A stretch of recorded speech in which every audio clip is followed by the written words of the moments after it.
What's up guys? It's been a very long time since I've been on YouTube. I'm glad to be back. So today I'm going to be talking to you about what I've learned about playing with modules. So I used to be the type of DM that used to run everything by improvisation. I used to prepare maybe like 30 minutes before a session, and I used to love it. I used to have a lot of fun. But very recently, or maybe like I think I started a couple months actually, I started running this campaign where I would just run adventures or pre-made modules, and I would have my players rate them based on how much they liked them, what they thought about them, and so on. So I've run about 3 or 4 modules now. Actually, I think one of them was called the Crown of the Cobalt King, and actually I ran like a series of that module, and it ended in an all kill, so I had to start a new module. I tried out a module that I created myself, which the players enjoyed very much. And then now I'm working on a module called the Carnival of Tears. You can find most of the modules on the Paizo website, and they're for D&D 3.5. And so going from a DM that used to do a lot of improvisation and who actually hated reading modules, because for me personally, they take a very long time to read. I'm not a very slow reader, but I have a hard time focusing on one thing for about like 2 or 3 hours in a row. So reading modules for me has been very tough. But it has paid off tremendously. The first thing is the players really enjoy the modules. I wouldn't say they enjoy more than my improvisation. I would say they're about equal depending on the day and how I'm feeling. But there's so many creative ideas inside a module that I would have never thought about. Even the players had sometimes commented, they're like, wow, this is a really cool trap, or that's a really cool way to go about this quest. And even the players were commenting on things, and I picked up on this.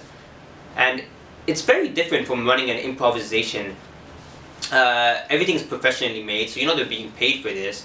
The modules are great alongside improvisation as well, because they give you a lot of ideas that you could never have thought about yourself. Or it's always nice to get ideas from other people.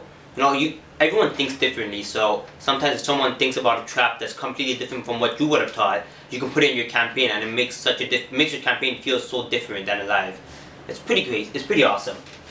And as you can see, I bought pretty much all the books for Dungeons & Dragons 5th edition, and I have the rest pre-ordered online, so I'm going to be getting them alongside. I haven't run the starter set yet. Actually, I read like the first few pages, and I really did not enjoy it. I did not give it a chance, honestly. I read the first few pages, and I felt like it was very simple adventure. It didn't really have much of a story. I'm probably gonna get back into it and read the rest of it, because I'm sure it's not like that at all. I'm sure Wizard of the Coast wouldn't do that. But I have read Horde of Dragon Queen. Well, I've read about halfway through, and I've started the adventure. I started trying it out with 3 players instead of 4 players. I prefer 3 players, honestly. I find everyone has more time to talk, and there's a lot more room for spotlights. I'll make another video about that. But it did not go well with 3 players. I mean, they had fun, don't get me wrong. But it just felt like I was balancing the minions. Even though I used an online calculator, I followed the rules and everything, it still felt like the monsters were a bit too powerful for them, and especially because they don't have a tank and it wasn't a very balanced group in general, they were having a very difficult time. So I'm going to be running this next week with a 4th player, and hopefully that goes better.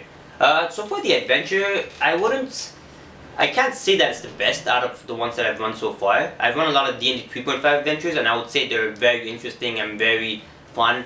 2 that come to mind are the Slaying Stone and Carnival of Tears. I love Carnival of Tears. It's very dark, and it might be something that's tough to run when you have a female in your group, but I ran it with a female and she loves it, so it's a hit or miss.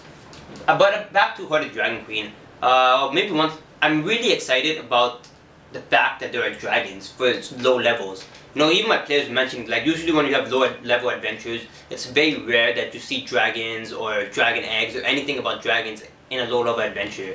And they throw it right into you from the start of the game. So it was very interesting, and I'm going to continue playing that adventure, and I'm going to let you guys know about what I think. Carnival of the Tears, awesome module. If you're going to run something, you should definitely run the module, or at least I think so. It's very dark, but I recommend it. The Crown of the Cobalt King and those modules, those series, it was not bad. I didn't really like the story that much, to be honest. The players enjoyed it because there was a lot of combat and interesting traps and stuff. So if you want an awesome dungeon or lots of interesting ideas for a dungeon or a game that you're going to be running, that's definitely a good pick. And I'm going to be following D&D 5th edition very closely. I'm very excited. I've heard a lot of good news about it. Personally, it's taken me a bit of time to get used to the advantage system instead of like, you know, just giving modifiers. But I think that's a lot better, and I'm going to be trying my best to follow them. And yeah, that's pretty much it. So I'm glad to be back, guys. I'm going to try to make more videos for you, and hopefully I'll see you soon.